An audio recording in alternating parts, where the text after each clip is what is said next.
Si X, hindi mo siya kaibigan. Hindi mo rin siya kaaway. Siya yung taong nakasama mo sa nakaraan na gumawa ng magandang alaala.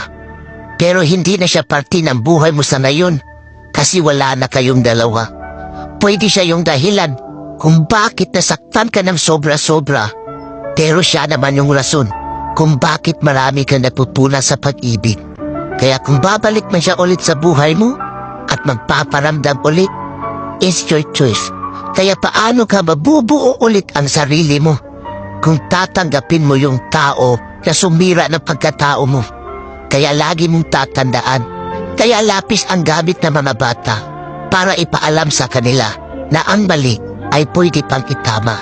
Kaya naman ballpen ang gamit natin para ipaalam sa atin na hindi na tayo bata, na para ulit-ulitin pa ang pagkakamali na hindi na natin kayang burahin.